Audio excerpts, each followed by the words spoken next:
د سیمې، هیواد او د نړۍ تازه خبرونه هر غړي د کندوز رادیو څخه مه هېروئ.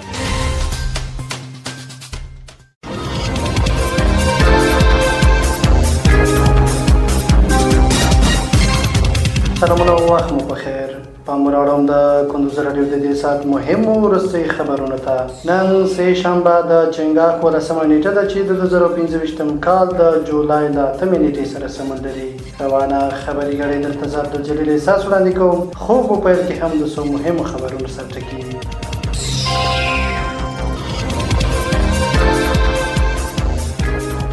متحده عربي امارات په افغانستان کې د مور او ماشوم د روغتیا لپاره 10 پرمختللي روغتیايي مرکزونه جوړ کړل.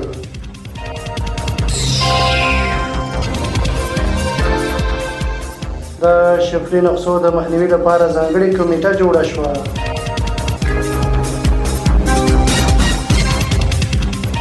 په کندوز ولایت کې د کرنیزو محصولاتو د ساتنې لپاره 2 معیاري سړکونه جوړیږي.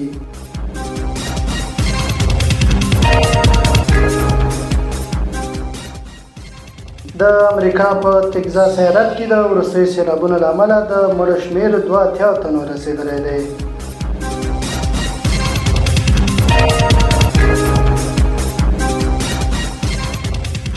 اوس هم بشپړ خبرونه.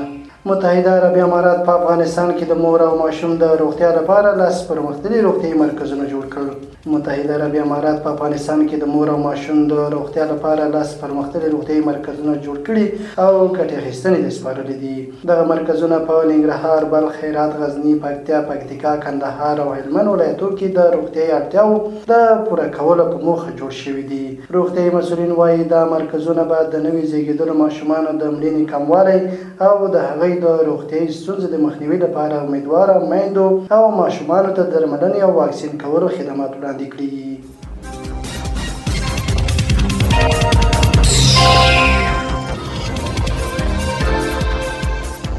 د شفري نقصو د مخنیوي لپاره ځانګړې کمیټه جوړه شوه. د عامه روغتیا وزارت وایي د خلکو غوښتنه او د سیستم د اصلاح په موخه د شفري نقصو د مخنیوي لپاره یوه ځانګړې کمیټه جوړه کړې ده. د وزارت بیان شرافت زمان امرخیل وایي چې دغه کمیټه به د شفري نقصو د مخنیوي پر څرنګوالي کار وکړي او په نږدې وخت کې به دغه موضوع په جدي توګه تعقیب کړي څو د دې ستونزې مخنیوی وشي.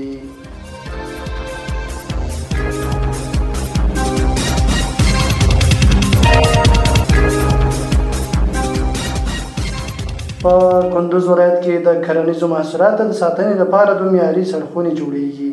کندوز ولایت کې د کرنیزو محصولاتو د ساتنې او کیفیت د لوړولو په موخه د روان کال په جریان کې 2 معیاري سړکونه جوړیږي. د کندوز د کرنې ریاست مسؤلین چارواکي وایي چې دغه سړکونه به د ولایت مرکز او خنبات ولسوالۍ کې جوړ شي. د کرنې ریاست مسؤلین زیاتوي چې د کرنیزو محصولاتو د ژغورنې لپاره د یخچالونو او سړکونو جوړول ډېر مهم دي ځکه چې دا به د میوو، سبزیجاتو او نورو کرنیزو توکو د تازه ساتنې چانس زیات کړي او د هغوی د ضایع کېدو مخه به ونیسي. د کندوز د کرنې ریاست چارواکي وایي چې دا پروژه د ولایت په کرنیز سکتور کې د پرمختګ لپاره یو مهم ګام ګڼل کیږي او هڅه کوي چې ورته نور هم پروژې عملي کړي.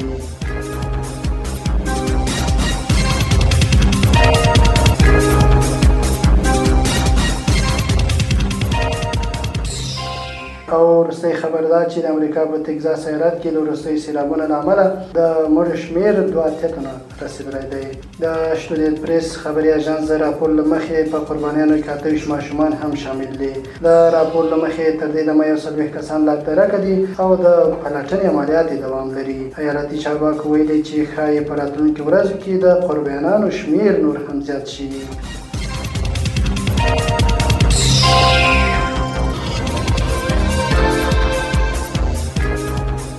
دا د دې مهال مهمه وروستي خبرونه. تر بیا ښه وختونه لوی الله عمل شه.